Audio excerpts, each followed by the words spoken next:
8 مارچ 2022 کو اس وقت کی متحدہ حزب اختلاف نے وزیر اعظم عمران خان کے خلاف تحریک عدم اعتماد جمع کروائی اور 10 اپریل کو ان کی حکومت کو گھر بھیج دیا۔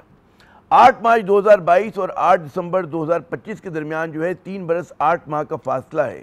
اس دوران تحریک انصاف نے ملک کے طول و عرض میں بڑے بڑے جلسے بھی کیے، پنجاب اور خیبر پختونخوا کی صوبائی اسمبلیوں کو بھی توڑا اور قومی اسمبلی سے استعفے بھی دیے، اس امید کے ساتھ کہ فوری نئے انتخابات ہو جائیں گے، لیکن انتخابات نہ ہوئے۔ سپریم کورٹ نے اس معاملے پہ تحریک انصاف کے حق میں فیصلہ بھی دیا، لیکن اس فیصلے پہ عمل نہ ہو سکا۔ اس دوران پاکستان کا سیاسی پارہ مسلسل بلند سطح پہ رہا۔ 3 نومبر کو عمران خان گولی لگنے سے زخمی بھی ہوئے اور پھر 5 اگست 2023 کو گرفتار۔ سیاسی پارہ کچھ اور بلند ہو گیا۔ فروری 2024 سے پہلے الیکشن کمیشن نے پارٹی میں ٹھیک طرح الیکشن نہ کروانے کی پاداش میں تحریک انصاف کو بطور جماعت عام انتخابات سے باہر رکھا اور اس کا جو انتخابی نشان تھا اس سے بھی محروم کر دیا۔ انتخابات ہوئے جس میں انتخابی دھاندلی کے الزامات کے باوجود تحریک انصاف کے حمایت یافتہ آزاد امیدواروں کی بڑی تعداد قومی اور صوبائی اسمبلیوں میں پہنچ گئی۔ پاکستان کا سیاسی پارہ جناب مسلسل بلند سطح پہ رہا۔ امید تھی کہ نئی حکومت کے برسر اقتدار آنے کے بعد سیاسی حدت اور محاذرائی میں کمی ہوگی اور اس کی سنجیدہ کوششیں کی جائیں گی، اور ایسا کچھ کوششیں ہم نے دیکھا کہ ہوئی بھی، لیکن بقول شاعر اپنے اپنے مقام پر کبھی تم نہیں کبھی ہم نہیں، یعنی کہ کبھی ارباب اختیار و اقتدار وہ مثبت فیصلے نہ کر سکے جو انہیں کرنے چاہیے تھے، اور کبھی تحریک انصاف اس لچک اور سیاسی بالغ النظری کا مظاہرہ نہ کر سکی جو وہ اپنی سیاست کو آگے بڑھانے کے لیے اس کو راستہ بنتا اس کے لیے۔ یعنی کہ بلند سیاسی پارے کے ساتھ پاکستانی سیاست بدستور کہتے ہیں نا بند گلی میں ہے، اور ہر گزرتے دن کے ساتھ پاکستان کی سیاسی فضا مزید تلخ اور زہریلی ہوتی جا رہی ہے۔ سیاسی پہلوان تو ایک دوسرے کے مد مقابل ہیں ہی، لیکن پاک فوج تک کو سیاسی تنازع میں گھسیٹ لیا گیا ہے۔ دونوں جانب سے ایک دوسرے پہ الزامات کی بوچھاڑ ہے، اور گلی محلے کے لڑکے بالوں کی طرح سنجیدہ افراد بھی ایک دوسرے کو الٹے سیدھے ناموں سے پکار رہے ہیں۔ تحریک انصاف کا سماجی میڈیا یقیناً شتر بے مہار ہے، اور عمران خان اور ان کے جانثار اکثر سیاسی مخالفین اور اداروں کے خلاف انتہائی اشتعال انگیز الفاظ استعمال کرتے ہیں، لیکن حزب اختلاف کی اشتعال دلانے والی حکمت عملی کے جواب میں کیا حکومت اور اداروں کو بھی وہی رویہ اپنانا چاہیے اور اسی لب و لہجے میں بات کرنی چاہیے؟ یہ ایک انتہائی عام سوال ہے۔ ایک ذہنی مریض کے ساتھ صرف ذہنی ڈاکٹر مذاکرات کر سکتے ہیں۔ آج معاملہ پاکستان کی قومی سلامتی کا ہے۔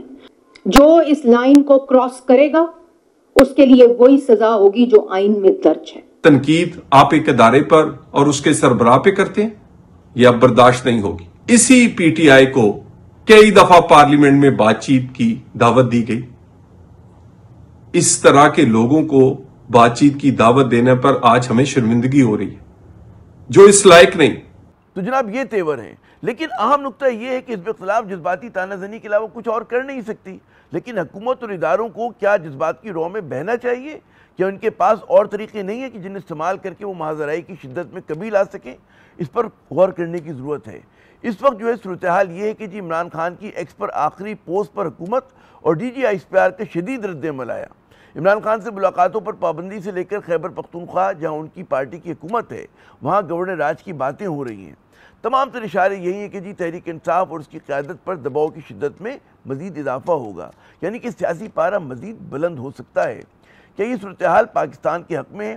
یقین مانے کہ کسی بھی ملک کے لیے 4 سال پہ پھیلی سیاسی محاذرائی انتہائی نقصان دہ ثابت ہوتی ہے، اور پاکستان یہ نقصان مسلسل جھیل رہا ہے۔ بیانیے کی جنگ میں خدا کے لیے پاکستان کے مستقبل کو داؤ پر مت لگاؤ، خیبر پختونخوا صوبے کو داؤ پر مت لگاؤ۔ یہ ایک انتہائی حساس علاقہ ہے۔ اس وقت جو حالات ہیں، جو دہشت گردی کی صورتحال ہے، اس میں عوام کو ساتھ لے کر چلو۔ پی ٹی آئی اس وقت سب سے بڑی طاقت ہے ملک کی، جو ملک کو فلاح کی جانب لے جا سکتی ہے۔ ملک کے عسکری اداروں کی سب سے بڑی طاقت میں کہوں گا پی ٹی آئی ہے۔ اب بھی موقع ہے کہ اس ملک میں انتشار پیدا نہ ہو۔ ہمیں روز سوشل میڈیا کہتا ہے بزدل کے عادت لایا عمل دو، یلغار کا اعلان کرو، کیوں نہیں کرتے؟ کیوں بیٹھے ہو؟ کیوں صبر کیے بیٹھے ہو؟ ہم بیٹھے ہیں اس لیے کہ ہمیں پاکستان عزیز ہے۔ ہم نہیں چاہتے کہ پاکستان میں انتشار ہو۔ ہم تو وکٹم ہے، ہم تو کہہ رہے ہیں کہ دیکھو ہیلنگ ٹچ کچھ اور لوگوں کی طرف سے آنا چاہیے، اور جتنی جلدی آ جائے بہتر ہے۔ خان صاحب کی کل ملاقات ہے، یہ ملاقاتیں ہونی چاہیے، اس میں کوئی دو رائے نہیں ہے کہ ملاقات پہ سیاست کسی صورت نہ ہو، بہنوں کی ملاقات آپ کریں، ہر صورت ہو۔ پاکستان کی سیاست دوبارہ نارمل کیسے ہوگی؟ اس میں اعتدال اور توازن کیسے آئے گا؟ کیا یہ کہیں ایجنڈے پر ہے؟ کسی کہتے ہیں کسی گوشے میں اس چیز پہ غور ہو رہا ہے؟ اس کے لیے کیا کرنا ہوگا؟